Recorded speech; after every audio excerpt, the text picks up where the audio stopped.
Good evening and welcome to Monday's edition of the Regional News. The fight against drug trafficking must rest on cooperation and law, and interdictions should proceed under clear legal authority, says Antigua and Barbuda Prime Minister Gaston Browne. Browne made a comment while speaking after Trinidad and Tobago Prime Minister Kamla Persad-Bissessar at the United Nations General Assembly. Browne culminated his address by speaking about the conduct of counter-narcotics operations in the Caribbean Sea. He stressed that interdictions should proceed under clear legal authority and rules of engagement that minimize risk to life, respect for sovereignty, and the law of the sea, and prompt information sharing and review. Browne added that Antigua and Barbuda stands ready to work with all partners against traffickers. They are concerned with the buildup of military assets, including a nuclear submarine, indicating the possibility of military conflict. He reminded everyone that the region should be respected as a zone of peace.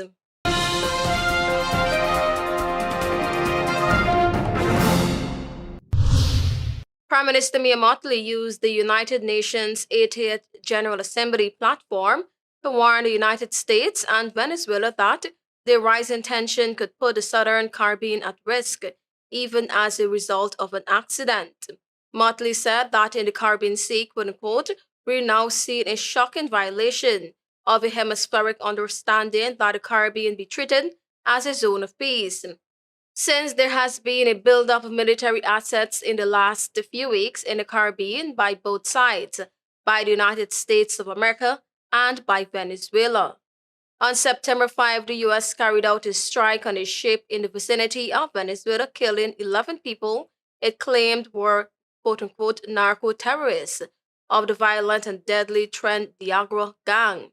However, Venezuela maintained that was not the case and recently launched 3 days of military exercises, putting on display its Russian-built fighter jets.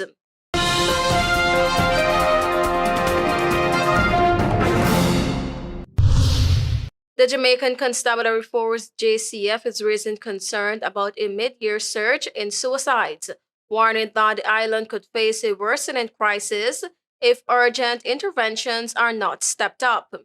The warning comes against the backdrop of several recent suspected suicides that have reignited public debate about the pressures facing Jamaicans' youth and young adults. Between January and September 2025, the JCF recorded 44 suicides, compared with 53 cases over the same period in 2024, a 16.9% decline year-on-year. At face value, this decline appears positive. However, the monthly breakdown reveals a troubling pattern, the JCF said in a statement on Sunday. According to the police, suicides were consistently lower in the first 6 months of 2025 than in 2024, but July, August, and September showed a sharp reversal. July recorded 8 suicides, a 33% increase over July 2024, while August and September rose by 20% and 25% respectively. Thank you for watching. I am Tiana.